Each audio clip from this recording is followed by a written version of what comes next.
చిరంజీవి గారి బర్త్డే రాబోతుంది.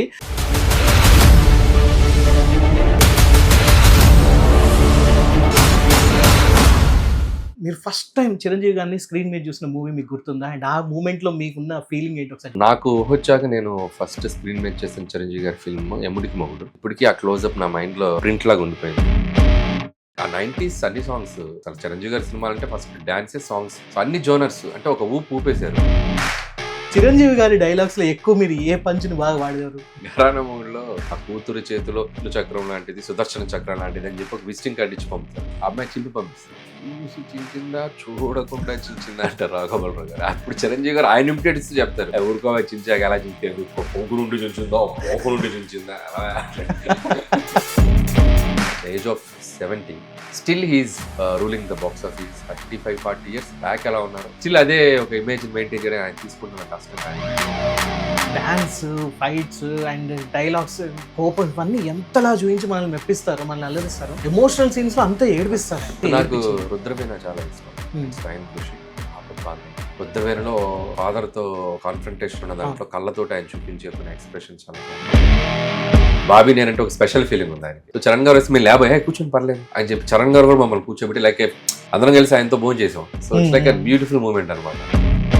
చిరంజీవి గారు అంటే మా అందరికి కావాల్సింది ఏంటంటే అన్నయ్య ఒక మంచి స్టెప్ వేయాలి, ఒక మంచి మాస్ సినిమా చేయాలి. ఆయన ఫిట్నెస్ ఎలా మెయింటైన్ చేస్తారు? 4:30కి లేచిపోవడం, వర్కౌట్ చేసుకుని షూటింగ్ వచ్చేవారు కాదు. ఆయనకు తెలుసు స్క్రీన్ మీద మనం ఎలా ఉండాలి, ఎంత హార్డ్ వర్క్ చేయాలి. 80s 90s లో ఉన్న చిరంజీవి గారి మేనరిజం తోని ఉన్న ఏదైనా ఒక మూవీతోని gang leader is the best. The way he and collar ఎలా ఎగరేసి అలా చూడటం కానీ, బ్యాక్గ్రౌండ్ స్కోర్ కానీ, ఆ లుక్స్ కానీ, యాటిట్యూడ్ కానీ. ఇప్పుడు ఒకవేళ రామ్ చరణ్ ని పెట్టి చిరంజీవి గారి మూవీ మీరు ఒక రీమేక్ చేయాలనుకుంటున్నారు అంటే I prefer Jagadek Veerudu Athilok. Heroine మళ్ళీ జాన్వీ కపూర్ అనుకోవచ్చా? చిరంజీవి గారు వాడుతున్న ఆయన దగ్గర ఉన్న అంటే చాలా గ్యాడ్జెట్స్ ఇవన్నీ ఉంటాయి, ఎన్నో ఉంటాయి. అందులోంచి మీరు ఒకటి దొంగతనం చేసే అవకాశం వస్తే ఏది లేపేస్తారు? వాచెస్ ఆయన దగ్గర కలెక్షన్ బాగుంటే నాకు ఇచ్చారు ఒక వాచ్. కారు ఏమన్నా కారు ఇచ్చారు. అవును. ఏం కాదు, ఇంకేం తీసుకోవాలి చెప్పు. హలో ఎవరీవన్, నేను మీ పవన్ కృష్ణ, మీరు చూస్తున్నాను 99 టీవీ. అండ్ మన అందరం కూడా ఎప్పటి నుంచో వెయిట్ చేస్తున్నాం. చిరంజీవి గారి బర్త్డే రాబోతుంది. సో చిరంజీవి గారు అంటే ఇష్టపడిన వారు అంటూ ఎవరైనా ఉంటారా? నెవర్. సో మరి చిరంజీవి గారి గురించి మాట్లాడాలని చెప్పేసి ఇవాళ నేను ఆయన్ని డైరెక్ట్ చేసిన మన అందరి ఫేవరెట్ డైరెక్టర్ అనిల్ రావిపూడి గారి దగ్గరికి వచ్చేసాను. సో ఒక్కసారి సార్ని వెల్కమ్ చేద్దాం. Hello sir. Hello, hi. ఎలా ఉన్నారు? Super good. సో షూటింగ్ విశేషాలు ఎలా ఉన్నాయి? షూటింగ్ ఫుల్ స్పేస్ లో వెళ్తున్నాం. సో ఆల్మోస్ట్ ఫస్ట్ హాఫ్ అయిపోయింది, సెకండ్ హాఫ్ స్టార్ట్ చేసాం. 20% వరకు అయిపోవచ్చింది. సో అంతా ఆన్ స్కెడ్యూల్ వెళ్తున్నాం. ఓకే. సో హోప్ సంక్రాంతికి perfect Pongal blockbuster. Yeah, we are aiming for that. Great. Sir ఒక్కసారి ఇప్పుడు మీకు తెలిసిందే చిరంజీవి గారి బర్త్డే వస్తుంది. And we are doing a special tribute to him. So అయితే ఒక చిన్న ప్రశ్న, ఒక్కసారి ఇప్పుడు కాకుండా మీ చిన్నప్పుడు రోజుల్లోకి వెళ్తే ఆ టైంలో మీరు ఫస్ట్ టైం చిరంజీవి గారిని స్క్రీన్ మీద చూసిన మూవీ మీకు గుర్తుందా? అండ్ ఆ మూమెంట్ లో మీకున్న ఫీలింగ్ ఏంటి ఒకసారి? సో నాకు వచ్చాక నేను ఫస్ట్ స్క్రీన్ మీద చేసిన చిరంజీవి గారి ఫిల్మ్ ఎముడికి మొగుడు. ఇప్పటికీ ఆ క్లోజ్అప్ నా మైండ్ లో ఒక ప్రింట్ లాగా ఉండిపోయింది. సో చిరంజీవి గారి స్మైల్, చిరంజీవి గారి ఇమేజ్ ఏదైతే ఉందో, ఎముడికి మొగుడు నాకు బాగా గుర్తు. నేను కర్నూలు అనే ఒక టౌన్లో చూశాను. అంటే ఆ చిరంజీవి గారిని మీరు అన్నట్టు ఇష్టపడిన వ్యక్తులు ఎవరు ఉండరు. అంటే మోస్ట్ అంటే మేము చిన్నప్పుడు ఆ ఎరాలో సో ఆయన చేసిన డ్యాన్సులు కానీ, ఆయన చేసిన ఫైట్స్ కానీ, ఆయన చేసిన కామిక్ టైమింగ్ కానీ, జగదేకుడు అతులు సుందర్ లాంటి ఫ్యాంటసీ కానీ, సో గ్యాంగ్ లీడర్ లాంటి ఒక యూత్ఫుల్ ఫిలిం కానీ, ఒక రౌడీ అల్లుడు లాంటి ఒక ఫక్త్ కమర్షియల్ ఎంటర్టైనర్ కానీ, సో అన్ని జోనర్స్ అంటే ఒక ఊపేశారు. సో అవి చూస్తూ మేము పెరుగుతూ వచ్చాం. ఇన్ఫ్యాక్ట్ నేను మంచి డాన్సర్ని.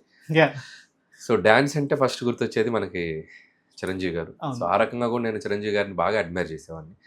ఆయన సినిమాలు బాగా చూసేవాడిని. ఆయన సినిమా అంటే పర్టికులర్గా నాకు ఎవరు డాన్స్ నేర్చుకుంది ఏం లేదు. సో నేను ఈరోజు ఇంత డాన్స్ బాగా చేస్తాడు, జనరల్గా ఎక్కడున్నా కూడా డాన్స్ చేసేస్తుంటా. దానికి ఎక్కడ మా ఇంట్లో పేరెంట్స్ నన్ను ఎక్కడ ఒక డాన్స్ మాస్టర్ దగ్గర పెట్టింది లేదు. కేవలం జస్ట్ ఆయన ఫిలిమ్స్ చూస్తూ ఆయన పాటలకు వచ్చి ఇంట్లో డాన్స్ చేసేవాడిని. సో అలా చూస్తూ నేర్చుకున్నదే డాన్స్. అవును. సో ఒక రకంగా ఆయనే మాకు మాస్టర్ అని చెప్పాలి.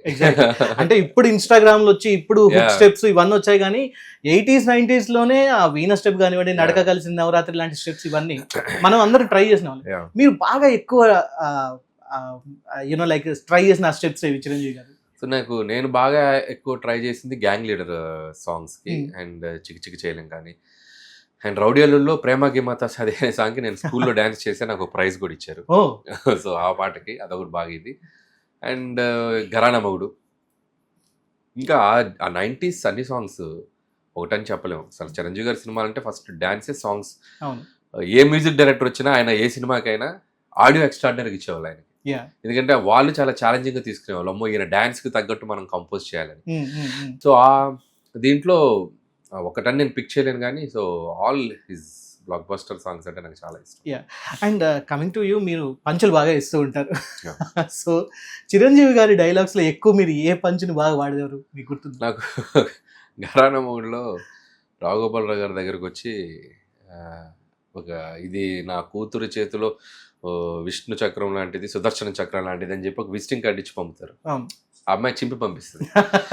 చింపి పంపితే గురువుగారు అనుకుంటూ వస్తారు. ఏమైంది అంటే ఉద్యోగం ఏం లేదు, మెడబెట్టి బయటికి గంటేశారంటే ఏం మాట్లాడుతున్నావు అంటే నువ్వు ఇచ్చిన మొక్కను ముక్కలుగా చేసి చించేసింది అంటే చూసి చించిందా చూడకుండా చించిందా అంటారు రాఘవలరావు గారు. అప్పుడు చిరంజీవి గారు ఆయన ఇమిటేట్ ఇస్తూ చెప్తారు, ఊరుకో చించాక ఎలా చించింది, పొంగు నుండి చించిందా బోకు నుండి చించిందా అలా అంటాడు. సో ఇవన్నీ నేను ఇమిటేట్ చేసేవాడిని సినిమా చూసి వచ్చాక. అయితే దాంట్లో ఘరానా మొగుడు సినిమా నేను అప్పుడు నాకు తెలిసి చాలాసార్లు చూసి నేను అది నరేట్ చేసేవాడిని సినిమాని మా ఫ్రెండ్స్కి. Okay. So every dialogue to dialogue so అట్లా ఆయన ఇమిటేట్ చేస్తూ ఉండేవాళ్ళు. Right sir. అండ్ అంటే కమింగ్ టు ఫ్యామిలీ పరంగా చూసుకుంటే చిరంజీవి గారు ప్రతి ఒక్కరి ఫ్యామిలీలో ఒక మెంబర్. సో మీ ఇంట్లో ఎలా ఉండేది చిరంజీవి గారు అంటే? ఆయన మూవీ వచ్చినప్పుడు మీ అమ్మగారి దగ్గర నుంచి మీ నాన్నగారు అంటే అప్పట్లో సినిమా అనేది ఒక సెలబ్రేషన్. సో అందరి సినిమాలు రిలీజ్ అవుతుండే మనకి ఈక్వల్గా. బాలకృష్ణ గారి సినిమాలు కానీ, వెంకటేష్ గారి ఫిల్మ్స్ కానీ, నాగార్జున గారి ఫిల్మ్స్ కానీ, అందరి ఫిల్మ్స్కి ఒక సెలబ్రేషన్ లాగా వెళ్తుండే వాళ్ళం. అండ్ చిరంజీవి గారి ఫిల్మ్స్ అంటే మేము ఉన్న ఏరియాలో రిలీజ్ వచ్చేవి కాదు. అప్పుడు వీళ్ళు పెద్ద హీరోల ఫిల్మ్స్ నేను అద్దంకైనా ఒక టౌన్లో ఉండేవాళ్ళం. ఏదో 1-2 ఫిల్మ్స్ రిలీజ్ వచ్చాయి. అంటే సెకండ్ రిలీజ్, థర్డ్ రిలీజ్ చూసేవాడిని నేను. అప్పటికే సినిమా సూపర్ డూపర్ హిట్ అయిపోయి. అండ్ అఫ్ కోర్స్ చిరంజీవి గారి ఫిల్మ్ థియేటర్కి వెళ్ళటం అంటే అప్పుడున్న ఫాలోయింగ్, ఆయనకున్న మాస్ హిస్టీరియా, జోనర్ను బట్టి ఫిట్. అది ఒక ఫ్యామిలీ ఫిల్మ్ అయితే ఇక మొత్తం లేడీస్ అదెందుకు ఘరానా మొగుడు ఎగ్జామ్ చెప్తే ఇక ఒక సెలబ్రేషన్లో ఉండేది. అండ్ ఒక క్రేజ్, ఒక మ్యాసివ్ క్రేజ్ ఉండేది ఆయనకి, మీకు తెలియదు కాదు. అంటే ఆ పేరు, ఆ నేము, ఆ బ్రాండ్ అది 90s 80s కిడ్స్కి బాగా తెలుసు. సో ఆ సెలబ్రేషన్ ఏంటో. అండ్ ఇప్పటికి కూడా and at the age of 70 still he's ruling the box office. And last సంక్రాంతికి ఆయన క్రియేట్ చేసిన రికార్డ్స్ కానివ్వండి, ఆయన లుక్స్ మెయింటైన్ చేసే విధానం కానివ్వండి, అండ్ 35-40 years బ్యాక్ ఎలా ఉన్నారో స్టిల్ అదే ఒక ఇమేజ్ని మెయింటైన్ చేయడానికి ఆయన తీసుకుంటున్న కష్టం కానీ, ఒక యాక్టర్గా ఆయనకి సినిమా మీద ఉన్న ప్యాషన్, అభిమానులకు కానీ, ఆయన అభిమానించే వాళ్ళందరికీ కానీ ఆయన ఎలా కనపడాలని ఆయన తీసుకునే ఒక డెడికేషన్ మాత్రం that's like out standing. Right sir. అయితే మీరు చిరంజీవి గారిని పర్సనల్గా మీట్ అవ్వడానికన్నా ముందు నేను అంటే ఫర్ ఎగ్జాంపుల్ నేను చెప్తాను, నేను చిరంజీవి గారిని ఇంత దగ్గర నుంచి ఒకసారి చూశాను. ఆ సెకండ్ నాకు ప్రపంచం మొత్తం బ్లాంక్ అయిపోయింది. ఆయన ఒక్కరు నిజమేనా అన్న ఒక ఫీలింగ్ ఉంది. మీరు ఫస్ట్ టైం ఎప్పుడు చూసారు? ఆ రోజు గుర్తుందా? ఫస్ట్ టైం సినిమాల్లో చూసిన చిరంజీవి గారిని లైవ్లో చూసిన ఎవరికైనా మనం ఒక తెలియని ఒక మెరుపు లాంటి ఒక మెమరీ అది. ఎవరు మర్చిపోలేము. సో నేను చూసింది ఏంటంటే రవీంద్ర భారతిలో ఏదో ఒక సురభి నాటకాల ఉత్సవాల లేకపోతే పరుచూరి బ్రదర్స్ వాళ్ళు పెట్టిన ఒక ప్రోగ్రామ్ ఏంటో తెలియదు, నాకు గుర్తులేదు సరిగ్గా ఈవెంట్ ఏంటనేది. సో నేను స్టేజ్ మీద ఉన్నాను, చిరంజీవి గారు ఇలా మెట్లు ఎక్కి నా ముందు నుంచి ఇలా వెళ్ళి సెంటర్ ఆఫ్ ద స్టేజ్కి వెళ్తున్నారు. సో ఒక ప్రొఫైల్లో ఇలా పాస్ అయ్యారు నా ముందు. So that is the first memory ఆయన నేను చూసింది. సో ఒక నిమిషం చిరంజీవి గారు ఇలా ఉంటారా లైవ్లో అని ఒక ఫీలింగ్ వచ్చింది. బాగుండింది. అంటే స్క్రీన్ మీద చూసిన ఒక హీరోని మళ్ళీ లైవ్లో చూడటం అనేది మెమరబుల్ ఎక్స్పీరియన్స్. రవీంద్ర భారతి హైదరాబాద్లో. అయితే చిరంజీవి గారిని మరి డైరెక్ట్ మీట్ అయినప్పుడు మీరేమైనా ప్రిపేర్ అయ్యారా? అన్నయ్యతో మాట్లాడాలి అది ఇదని, అక్కడికి వెళ్ళాకైనా మర్చిపోవడం ఇలాంటివి జరిగాయా? అంటే నేను చిరంజీవి గారిని ఫస్ట్ మీట్ అయింది సుప్రీం సినిమాకి ఆయనకు ప్రొజెక్షన్ వేసాం. సో ప్రసాద్ ల్యాబ్లో ఆ రోజు ఆయనతో దిగిన ఫస్ట్ పిక్చర్ నాకు. సో అది ఫస్ట్ మీటింగ్. సో ఆ తర్వాత ఆయనతో ఎక్కువ టైం స్పెండ్ చేయలేదు. ఆ రోజు ఆ సినిమా చూసి చాలా బాగుందమ్మా, బాగా తీసామని చెప్పి అప్రిషియేట్ చేసి వెళ్ళిపోయారు. ఆ తర్వాత రాఘవేంద్ర గారి ఇంట్లో ఒక ఆయన ఫోటో ఒకటి ఉంటుంది, నేను ఒక స్ట్రైప్స్ టీషర్ట్ తోటి ఆయనతో ఫోటో దిగాను. సో వాళ్ళ ఇంట్లో ఒక బ్యూటిఫుల్ కాన్వర్జేషన్ జరిగింది. అది ఫస్ట్ ఆయన దృష్టిలో నేను ఒక మైండ్లో వీడు ఈ కుర్రోడు భలే ఉన్నాడే అని ఒక గుర్తు ఉండే ఒక మీటింగ్ అంటే అది. ఆ రోజు ఆయనతో మాట్లాడుతూ ఆయనతో జోకులు చెప్తూ బాగా చాలా హ్యాపీనింగ్గా జరిగింది ఆ మీటింగ్. అక్కడ రిజిస్టర్ అయ్యాను నేను ఆయనకు మైండ్లో. ఇక ఆ తర్వాత చాలాసార్లు సినిమా నేను చేద్దాం అనుకోవడం జరిగింది, కానీ కుదరలేదు. ఇక ఆ సినిమా ట్రావెల్ మీకు తెలిసిందే, శంకర ప్రసాద్ గారు అనేది మెమరబుల్ జర్నీ. ఆ కథ ఓకే అయిన దగ్గర నుంచి ఆ సినిమా రిలీజ్ అయ్యి సక్సెస్ మీట్ అయ్యి ఆయనతో సినిమా కంప్లీట్ ఆయన నుంచి బయటకు వచ్చే వరకు అది ఒక రోలర్ కోస్టర్ అని చెప్పాలి. ఎన్నో మెమరీస్, ఎన్నో ఎమోషనల్ మూమెంట్స్. ప్రతిరోజు ఆయనతో వర్క్ చేస్తూ మళ్ళీ ఇంటికి వెళ్ళాక ఆయన సినిమాలు, ఈటీవీ సినిమాలు ఆయన సినిమా ఏదో వస్తే చూసి మేము పనిచేస్తున్న చిరంజీవి గారితో అనే ఒక చిన్న ఒక వావ్ ఫ్యాక్టర్ ఉంటుంది కదా. సో ఆ ఎక్స్పీరియన్స్ అన్ని ఇప్పుడు అంటే తెలియదు కదా, మనం పని చేసేటప్పుడు వర్క్ మూడ్లో ఉంటాం, బయటకు వచ్చాక ఆయన వాల్యూ మనకి ఎక్కువ తెలుస్తుంది. బట్ ఎందుకంటే ఆయన ఇచ్చే కంఫర్ట్ కూడా అలా ఉంటుంది డైరెక్టర్స్కి. So you won't behave like a megastar. భయపెట్టడం అలా ఉండదు. So is like very normal friendly స్పేస్లో ఉంటారు. అది ఆ స్పేస్ దొరకడం అదృష్టం. నాకైతే ఆ ఇంట్లో ఒక ఫ్యామిలీ మెంబర్ లాంటి ఒక స్పేస్ ఇచ్చారు ఆయనకి. అంత బాగా చూసుకున్నారు నన్ను. So it's like life time memorable. అయితే మీరు ఆయన డైరెక్ట్ చేసేటప్పుడు ఏమన్నా భయం ఉండేదా ఎక్కడైనా? అంటే ఆయనకి ఒక నరేట్ చేసేటప్పుడు ఆయన ఎలా వినేవారు? మీరు ఒక సీన్ని నరేట్ చేసేటప్పుడు ఎలా వినేవారు? And he's known for improvisation. అక్కడికి వెళ్ళాక మనం ఒక వేరే చిరంజీవి గారినే చూస్తాం, అసలు ఆ క్యారెక్టర్ని చూస్తాం. సో అలాంటి ఇంప్రూవైజ్ చేసిన సీన్స్ మీరు డెఫినెట్గా చిరంజీవి గారు ఎప్పుడు ఏం చెప్పినా కూడా ఆయన పాయింట్ ఆఫ్ వ్యూలో ఒక ఆలోచన అనేది ఆయన మనకి ఇస్తారు. బట్ ఎప్పుడు ప్రెషర్ చేయరు. ఓకే, ఇది పెట్టు, ఇది ఉండాలి అని ఎప్పుడు ప్రెషర్ చేయరు. నాకు ఇలా అనిపిస్తుంది, ఏమైనా ఉపయోగపడితే తీసుకోమ్మా అంటారు తప్ప మన ఫ్రీడమ్ని ఎప్పుడు క్యాప్చర్ చేయరు. సో నాకు మా ఇద్దరి మధ్య వేవ్ లెంత్ బాగా కుదిరింది. సో నాకేం కావాలో ఆయనకి తెలుసు, ఆయనకేం కావాలో నాకు తెలుసు. సో ఆ ఇద్దరి మధ్య అండర్స్టాండింగ్ బాగా కుదిరింది. సో నేను రాసిన వాటిని ఆయనకి బాగా ఎంజాయ్ చేసి యాజిటేట్ చేసేవాళ్ళు. ఏదైనా ఆయనకి ఇంప్రూవైజ్ చేయాలనిపిస్తే ఇలా చేద్దాం అంటే అది అద్భుతంగా ఒక్కొక్కసారి చేసేవాళ్ళు ఆయన. సో అవన్నీ ఆ గివ్ అండ్ టేక్ అనేది బాగా కుదిరింది ఇద్దరి మధ్య. అందుకే ఆ సినిమా రిజల్ట్ అంత హ్యూజ్గా ఉండడానికి కూడా కారణం. సో అండర్స్టాండింగ్ ఉండేది, ఆయన ఎక్స్పీరియన్స్ మనం రెస్పెక్ట్ చేసేది, లేదు మన ఫ్రీడమ్ని మనం వెళ్ళి చెప్పేది. నాకు ఇది ఎందుకు కాన్ఫిడెంట్ కోసం అంటే ఆయన ఎవరు డిస్టర్బ్ చేయరు. ఓకే అమ్మా నీకు అనిపిస్తే తీసుకుంటాను, అంతేగాని ప్రెషర్ చేయరు. Okay okay. సో అది ఆ ఇద్దరి మధ్య ఉంది కాబట్టి వీఆర్ అంటే బాగా జెల్ అయిపోయాం ఇద్దరం. సో ఆ కెమిస్ట్రీ మీకు సినిమాలో చూస్తే కూడా మీకు అర్థం అవుతుంది. సో ఆయన్ని నేను డీల్ చేసిన విధానం కానీ, ఆయన నా కోసం చేసిన ఏం చేయమంటే ఆయన ఏదన్నా వావ్ అని చెప్పమన్నా కూడా ఆయనకున్న స్టార్డమ్కి ఒక సెకండ్ ఆలోచించవచ్చు. బట్ ఈడేదో ఆలోచిస్తున్నాడు, ఈడేదో ఫన్ టైమింగ్ విచిత్రంగా ఉంది, సరే కానీ అని చెప్పి చేసేసారు. సో నా దట్ బికెమ్ వైరల్ అయిపోయింది ఆయన చెప్పడం వల్ల. సో అట్లాంటివి మైన్యూట్ థింగ్స్ కూడా. సో వన్స్ బిలీవ్ చేశారంటే హీ గివ్ ద బెస్ట్. దాంట్లో డిస్కషన్. అయితే ఇవాళ మిమ్మల్ని మీట్ అవ్వడానికి వచ్చే ముందు నేను I was calling my mom, మా ఫ్రెండ్స్ అందరూ చెప్పారు అనిల్ రావిపూడిని కలవడానికి వెళ్తున్నాను రా అది ఇది అని చెప్పి అన్నాను. అండ్ వీళ్ళందరూ నాకు కొన్ని జాగ్రత్తలు చెప్పారు. సో చిరంజీవి గారితో మూవీ మీకు ఓకే అయిన వెంటనే మీరు ఫస్ట్ కాల్ చేసింది ఎవరికి? అండ్ మీ ఇంట్లో వాళ్ళ ఫీలింగ్ ఎలా ఉంది, మీ ఫ్రెండ్స్ వాళ్ళ ఫీలింగ్ ఎలా ఉంది, ఆ రోజు ఆ మూమెంట్ అంతా ఎలా ఉంది? అండ్ అందరూ హ్యాపీ అండి. My friends were happy and my parents were happy, my family అందరూ, వైఫ్ అండ్ కిడ్స్ అందరూ. అంటే ఇట్స్ లైక్ వాళ్ళందరికీ తెలుసు అంటే నేను ఆ ప్రాజెక్ట్ ఎప్పుడు నుంచో ఎగ్జైటెడ్గా ఉన్నానని. సో ఇక అది can't tell in words, everybody happy. But focus ఏంటంటే సినిమా అవకాశం రావటం కాదు, so how we're going to prove it. So అంత పెద్ద అవకాశాన్ని ఆయనకి మళ్ళీ నేను సినిమా తీసేటప్పుడు కూడా అనుకున్నాను, ఒక చిరంజీవి గారు అంటే ఒక వైభవం, ఒక celebration. So I just want to give that in that film. So Chiranjeevi గారి మీద ఒక పెద్ద కథ వేసేసి ఒక పెద్ద సెటప్లతో చేయాలి నేను అనుకోవాలా. ఆయన్ని మన పక్కింట్లో శంకర ప్రసాద్ ఎలా ఉంటాడో అలా చూపిస్తే బాగుంటుంది. సో ప్రసాద్ ఎలా బిహేవ్ చేస్తాడు అన్న డౌన్ టు ఎర్త్ క్యారెక్టరైజేషన్ తీసుకున్నాం. సో అది ఆయన నెక్స్ట్ లెవెల్ అలాంటి క్యారెక్టర్లు ఆయనకు బాగా నప్పుతాయి. సో నేను అది కూడా ఫస్ట్ నుంచి కూడా ఆయనకి అదే చెప్పుకుంటూ వచ్చామండి, మీరు ఇంటి పక్కన ఇంటి ఎదురు ఉండే పాత్రలు మీరు ఇంకా బాగా చేస్తారు సార్, లైవ్లీగా ఉంటాయి. ఆ రూట్స్లో ఉండే పాత్రలు ఎక్స్ట్రాడినరీగా చేస్తారు. అవన్నీ చాలా పెద్ద హిట్స్ కూడా ఏం చెప్తుంటే షేర్ చేసుకుంటూ ఉంటాం. సో అదే కదా, రైటింగ్ బాగుండి కథ బాగున్నప్పుడు ఆయన దాన్ని నెక్స్ట్ లెవెల్ తీసుకెళ్తారు.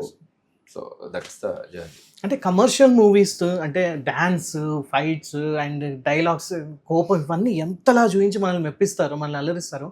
ఎమోషనల్ సీన్స్లో అంతా ఏడిపిస్తారు ఆయన. సో మీకు బాగా గుర్తుండిపోయిన సీన్ కానీ లేకపోతే ఏదైనా ఒక మూవీ ఉందా అంటే మిమ్మల్ని బాగా? నాకు రుద్రవీణ చాలా ఇష్టం, స్వయం కృషి, ఆపద్ బాంధవుడు, 3 are classics for me. And మూడిట్లో 3 డిఫరెంట్ షేడ్స్ ఆఫ్ చిరంజీవి గారు కనిపిస్తారు. రుద్రవేణిలో ఫాదర్తో ఒక కాన్ఫ్రంటేషన్ ఉన్న దాంట్లో కళ్ళతోటి ఆయన చూపించే కొన్ని ఎక్స్ప్రెషన్స్ చాలా బాగుంటాయి. అండ్ స్వయం కృషిలో ఆ బాబు కోసం ఆయన తీసుకునే పెయిన్ ఎక్స్ట్రాడినరీగా ఉంటుంది. ఆపద్ బాంధవుల్లో మెంటల్ ఆసుపత్రిలో, అదే పిచ్చి ఆసుపత్రిలో ఆయన మీనాక్షి శేషాద్రితో పాటు లోపల చేసే కొన్ని, ఇది చర్చిలో ఒక ఎపిసోడ్ ఉంటుంది. సో ఇలా ఆయనకైతే చెప్తున్నాను కదా, యాక్టింగ్కి స్కోప్ ఉన్న ప్రతిసారి దాన్ని ఆయన నెక్స్ట్ లెవెల్కి తీసుకెళ్తారు. సో అలాంటివి నాకు చాలా ఇష్టం. అండ్ డాడీలో కూడా ఆయన పర్ఫార్మెన్స్ చాలా బాగుంటుంది. ఆయన కమర్షియల్గా అంత పే చేయలేదు కానీ, అండ్ ఇవన్నీ నా మైండ్లో ఉన్నాయి. ఎక్కడెక్కడ ఆయన ఎలా చేయాలని శంకర్ ప్రసాద్ గారిలో కూడా మీరు చూస్తే, సో పాపతో పిల్లలతో ఒక బ్యూటిఫుల్ సీక్వెన్స్ ఉంటుంది. సో ఆయన ఎమోషన్స్తో చాలా అద్భుతంగా చేశారు. సో ఇవన్నీ నాకేంటంటే ఆయనలో ఉన్న అన్ని బెస్ట్ని చిన్నగా ట్యాప్ చేసుకుంటూ అక్కడక్కడ కట్ చేసుకుంటూ వెళ్దామని చెప్పి చేసింది ఆ ఫిల్మ్. సో నా అదృష్టం. సో నాకు అలా కుదిరింది. స్క్రిప్ట్ కూడా fun, emotion, action, songs, hook step అనే సాంగ్ కానివ్వండి, it's like package, mega package set అయింది. సో అండ్ నెక్స్ట్ వచ్చేసి ఇప్పుడు అయితే మూవీ సక్సెస్ మీట్ అవన్నీ జరిగినప్పుడు మిమ్మల్ని కే విశ్వనాథ్, బాలచంద్ర గారితో వీళ్ళందరితో పోల్చి మిమ్మల్ని పొగిడినప్పుడు how was your feeling and ఏమనిపించింది? అది నాకు ఒక ప్యూర్ ఎమోషనల్ మూమెంట్. ఇక్కడే కదా నేను ముసరిలో ఒక పెద్ద అవుట్డోర్ స్కెడ్యూల్ చేసాం. సో ఆ రోజు ఈవినింగ్ లాస్ట్ రోజు వెళ్ళేటప్పుడు అందరం సరదాగా చిట్ చాట్ చేస్తూ కూర్చున్న రోజే ఆయన ఎక్స్ప్రెస్ చేశారు ఆయన మనసులో ఒక ఫీలింగ్. అంటే హౌ అంటే డైరెక్టర్గా యాక్టర్స్తో ఉండే కనెక్షన్ కానీ, వాళ్ళతో యాక్టింగ్ రాబట్టుకునే విధానం కానీ, సో ఆ దీంట్లో ఆయన, సో అంటే వాళ్ళంత గొప్ప డైరెక్టర్ నేను ఎప్పుడు ఫీల్ కాను, ఎందుకంటే వాళ్ళు పెద్ద లెజెండ్స్. సో నెవర్, అంటే వాళ్ళతో నేను పోల్చుకోవడానికి కూడా నాకు ఇష్టం ఉండదు. బట్ ఆయన నన్ను ఒక మాట అన్నారంటే, ద వే ఎక్స్ట్రాక్షన్, మనం అనుకున్నది క్లారిటీగా యాక్టింగ్ ఎలా తీసుకుంటున్నాం అనే దాని ఇదిలోనే ఆయన కంపేర్ చేయడం జరిగింది. But that doesn't mean that I'm equal to them. So అది ఇంపాసిబుల్. సో ఆ ప్రాసెస్లో ఆయన అన్నది మాత్రం I took it as like a very big compliment. So చాలా బాగా అనిపించింది. అండ్ ఆయనకు నా మీద ఉన్న లవ్ని ఆయన ప్రజెంట్ చేశారని అనిపించింది. ఇప్పుడు కూడా షూట్ గ్యాప్లో నేను బాబీ ఫిల్మ్ షూటింగ్ మధ్యలో కలిసిన కూడా the same rapport, same vibe, same chemistry, same love, same affection. So ఆయనతో స్పెండ్ చేసే మూమెంట్స్ అలా ఉంటాయి ఎప్పుడు. అండ్ ఈక్వల్ టు లైక్ అదే చెప్తాను కదా, ఆ రోజు నేను వెళ్ళినప్పుడు ఆ రోజు చరణ్ గారు కూడా వచ్చారు. సో క్యారవాన్లో కూర్చున్నాం నేను బాబీ. చరణ్ గారు రాగానే మేము లేవబోయాం బాబీ నేను. అంటే the way how he loves his directors, ముఖ్యంగా బాబీ నేనంటే ఒక స్పెషల్ ఫీలింగ్ ఉంది ఆయనకి. సో చరణ్ గారు వచ్చి మేము లేవబోయా, కూర్చొని పర్లేదు అని చెప్పి చరణ్ గారు కూడా మమ్మల్ని కూర్చోబెట్టి లైక్ అందరం కలిసి ఆయనతో భోజనం చేసాం. So it's like a beautiful moment అనమాట. అంటే ఒక ఫ్యామిలీలా ఆయన మమ్మల్ని ట్రీట్ చేసే విధానం మాత్రం లైఫ్లో మర్చిపోలేను. అయితే ఇప్పుడు చిరంజీవి గారు ఇప్పటికీ కూడా, అంటే ఎప్పుడైనా సరే చిరంజీవి, ఇప్పుడు రజనీకాంత్ గారు అంటే ఆ వాకింగ్ స్టెప్ అండ్ ఆ డైలాగ్స్ లాగా, చిరంజీవి గారు అంటే మా అందరికి కావాల్సింది ఏంటంటే అన్నయ్య ఒక మంచి స్టెప్ వేయాలి, ఒక మంచి మాస్ సినిమా చేయాలి.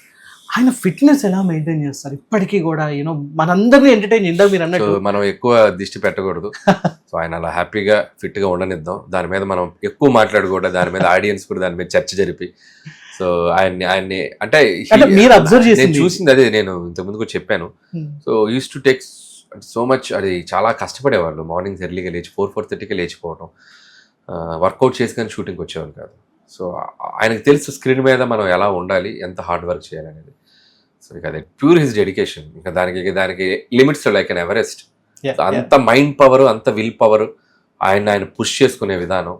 సో నాకు తెలిసి నేను ఇమాజిన్ చేయలేను దట్ నంబర్కి నేను రీచ్ అయితే. I can't imagine. So that fitness, he's something magical. ఇప్పటికీ మీ కార్లో మీరు రెగ్యులర్గా లూప్లో వినే చిరంజీవి గారి సాంగ్ ఏంటి? అండ్ మీరు ఇప్పటికీ లోగా ఫీల్ అయినా, లేకపోతే me want to watch Chiranjeevi గారి మూవీ అగైన్ అండ్ అగైన్ అంటే ఏంటి?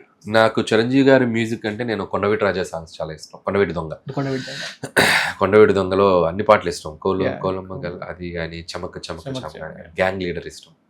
అండ్ ఆబ్వియస్లీ గరానా మూడు జగది కూడా ఆ బంచ్ ఆ 89 to 92 మధ్యలో ఒక మ్యాసివ్ బ్లాక్ బస్టర్స్ ఉన్నాయి ఆయనకి. ఆ సాంగ్స్ అన్ని ఇష్టం. ఇంకా నేను లోలో ఉన్నప్పుడు ఆయన సినిమా బాగా చూసేది, నాకు ఇష్టమైన film gang leader and gharana మూడు. ఓకే, రెండు నాకు చాలా ఇష్టం. ఇప్పుడు ఒకవేళ 80s, 90s లో ఉన్న చిరంజీవి గారి మేనరిజం తోని ఉన్న ఏదైనా ఒక మూవీతోని, ఆ క్యారెక్టర్ తోని ఇప్పుడు అనిల్ రావిపూరి గారు ఒక all time gang leader is the best. The way he and collar ఎలా ఎగరేసి అలా చూడటం కానీ, బ్యాక్గ్రౌండ్ స్కోర్ కానీ, ఆ లుక్స్ కానీ, యాటిట్యూడ్ కానీ, గ్యాంగ్ లీడర్ ఇస్ నాకు one of the best of Chiranjeevi గారు. ఎందుకు అంటే ఫ్యామిలీ ఎమోషన్స్ తో పాటు అండ్ యాటిట్యూడ్ ఎక్స్ట్రాడినరీగా ఉంటుంది. ఆ బిలియర్డ్స్ టేబుల్ దగ్గర ఒక సీక్వెన్స్ ఉంటుంది. సో రాఘోపాలరావు గారికి అవును. సో అవన్నీ అంటే చాలా చిన్న చిన్న సీన్స్, చిన్న చిన్న బిట్సే కానీ బట్ చాలా ఆయన యాక్టింగ్ యాటిట్యూడ్ తోటి దాన్ని చాలా నెక్స్ట్ లెవెల్కి తీసుకెళ్లారు. So my all time best gang leader. ఇంకా కొన్ని ప్రశ్నలు ఉన్నాయి చిన్నవి. ఇప్పుడు అంటే చిరంజీవి గారిని ఇప్పుడు మళ్ళీ ఆయన పెట్టి ఆయన మూవీ మళ్ళీ రీమేక్ అయితే చేయలేం, కానీ ఇప్పుడు ఒకవేళ రామ్ చరణ్ని పెట్టి చిరంజీవి గారి మూవీ మీరు ఒక రీమేక్ చేయాలనుకుంటున్నారు అంటే I will prefer Jagadeka Veerudu Athiloka Sundari. Okay. So ఆ ఫ్యాంటసీ ఫిల్మ్ చేయాలని ఉంది. ఇఫ్ నాకు అవకాశం వస్తే I want to do that. Heroine మళ్ళీ జాన్వీ కపూర్ అనుకోవచ్చా? Why not. Right sir. కొన్ని ర్యాపిడ్ ఫైర్ క్వశ్చన్స్ ఉన్నాయి. ఒకటి, మీకు బాగా ఇష్టమైన Chiranjeevi garu vintage entry scene ఇది? Vintage entry scene gang leader. Okay. Gun పట్టుకొని కలుస్తారు. గన్ చిన్న బీడీఏ సిగరెట్ పెట్టుకొని యాటిట్యూడ్. మీరు ఇప్పటికీ అద్దం ముందు వాళ్ళు కాపీ కొట్టడానికి ప్రయత్నించిన చిరంజీవి గారి డాన్స్ స్టెప్ ఇది? చిరంజీవి గారి డాన్స్ స్టెప్ అంటే రౌడీ అల్లుడు. And love me my hero song. Okay.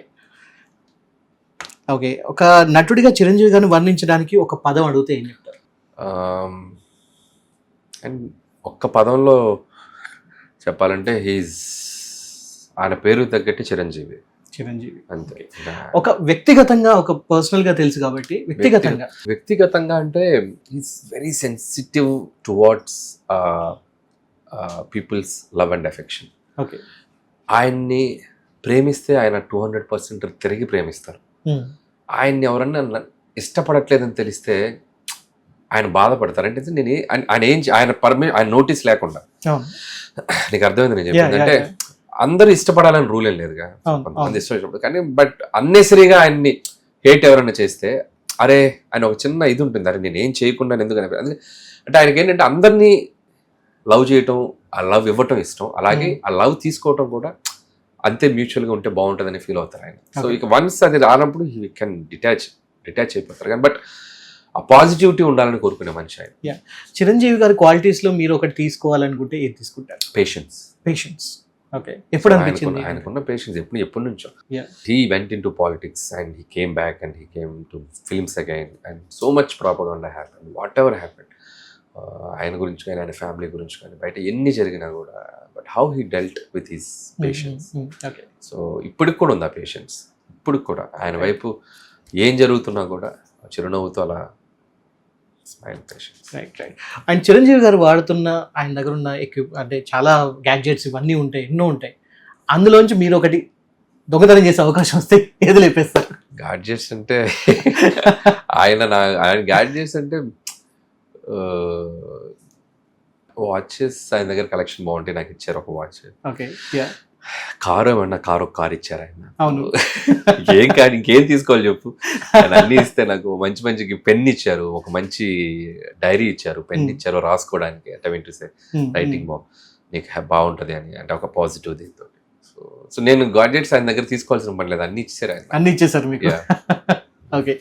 Anyhow sir, మరి చిరంజీవి గారి బర్త్డే సందర్భంగా మీరు ఏం చెప్పాలి చిరంజీవి గారికి? So first of all Chiranjeevi గారి బర్త్డే సందర్భంగా ఆయనకి నా మనస్ఫూర్తిగా జన్మదిన శుభాకాంక్షలు. సార్ ప్లీజ్ ఇలాగే ఇంతే ఎనర్జీతో, ఇంతే ఆరోగ్యంగా మీరు మరిన్ని సినిమాలు చేస్తూ ముందుకెళ్ళాలని మనస్ఫూర్తిగా కోరుకుంటున్నాను. And wishing you great health and success and my best wishes to mega 158 Bobby ప్రాజెక్ట్కి. అండ్ హోప్ ఇంకొక బ్లాక్ బస్టర్ మన శంకర్ ప్రసాద్ తర్వాత మీకు రావాలని కోరుకుంటున్నాను. అండ్ అంతే sir, be happy as usual, be fit, మీరు అలాగే ఉంటారు కాబట్టి. And thank you. అండ్ మమ్మల్ని ఇలాగే ప్రేమిస్తూ ఉండండి. Thank you. సరే, ఒక్క చిన్న ప్రశ్న అడగడం మర్చిపోయాను, నేను మధ్యలో ప్యాక్ చేస్తాను. మీరు షూటింగ్ చేసేటప్పుడు చిరంజీవి గారితో మీరు చేసిన ఏమైనా చిలిపి పనులు ఏమైనా షేర్ చేస్తారా? ఎవరికి తెలియదు. అంటే చిరంజీవి గారితో చిలిపి పనులు అంటే ఆయన సినిమాలో డైలాగ్స్ ఆయనతో చెప్తూ యాక్ట్ చేస్తూ ఉండేవాడిని. అదే చిలిపి పనులు. ఆయన్ని జోకులు వేస్తూ నవ్విస్తూ ఈ సినిమాలు ఎలా చేసేవాళ్ళు, ఈ సినిమా ఎలా చేసేవాళ్ళు, ఆయన అలా సర్ప్రైజ్ చూసేవాడు. ఎన్ని సినిమాలు చూసేవారు ఒక బాబును అట్లా, అసలు ప్రతి డైలాగ్ టు డైలాగ్ ఎలా గుర్తున్నాయి నీకు, అసలు యాజ్ ఇట్ ఈస్ బాడీ లాంగ్వేజ్తో చేస్తున్నావు నువ్వు అని చెప్పి అలా సర్ప్రైజ్ అయ్యేవాళ్ళు. సో అలా అంటే చాలా నాటీ స్పేస్లో ఉండేవాడిని నేను. అంటే ఆయనతో సరదాగా అంటే అంత ఫ్రీడమ్ ఇచ్చారు నాకు. సో ఒక బ్రదర్ అని చెప్పొచ్చా, ఎట్లా ట్రీట్ చేశాను కానీ బట్ ఇట్స్ లైక్ అన్ని ఎవరైనా ఆట పట్టించారా మీరు? ఆట పట్టించడం అంటే మన హర్షవర్ధన్ ఆట పట్టించేవాళ్ళు. ఓకే. చిరంజీవి గారితో పాటు యాక్ట్ చేశారు కదా. అవును, హర్షవర్ధన్ గారితో బోల్డ్ ఉన్నాయి ఆయన మధ్య మధ్యలో. వాళ్ళు ఏంటంటే వాళ్ళు ఎప్పుడైనా యాక్ట్ చేసేటప్పుడు వన్ మోర్లు అయ్యేటప్పుడు, హర్ష గారు చూసుకోండి సార్, ఏంటి ఏమన్నా నేనేమన్నా తప్పు చేశానండి అంటే, నా వల్ల ఏమన్నా తప్పు జరిగింది సార్ అంటే ఆయన్ని సరదాగా అంటే నేనేమన్నా నా వల్ల మీరు ఏమైనా డిస్టర్బ్ అయ్యారా సార్ ఇట్లా లేదు సార్ అట్లే చిన్న చిన్న ఫన్ మూమెంట్స్ జరుగుతుంది. Thank you sir, thank you so much for your time. And me movie ఇంకోటి సంక్రాంతికి ఇంకోసారి మమ్మల్ని అందరిని ఎంటర్టైన్ చేయాలని చెప్పి మనస్ఫూర్తి కోరుకున్నాం. బ్లాక్ బస్టర్ హిట్ ఇంకోటి ఆల్రెడీ మేము ఫిక్స్ చేసుకున్నాం, ఇంకా మీరు రిలీజ్ చేయడమే late. And thank you so much for your time. And ఇంకొకసారి తప్పకుండా మీ మూవీ టైంలో మళ్ళీ ఇంకొకసారి మిమ్మల్ని మీట్ అవ్వాలని చెప్పి మనస్ఫూర్తి కోరుకుంటాం. సో వ్యూవర్స్, అదనమాట సంగతి. అండ్ మీ ఫేవరెట్ మూమెంట్ ఏంటి అనేది కూడా మీరు కామెంట్ చేయడం మర్చిపోవద్దు. Thank you so much for watching.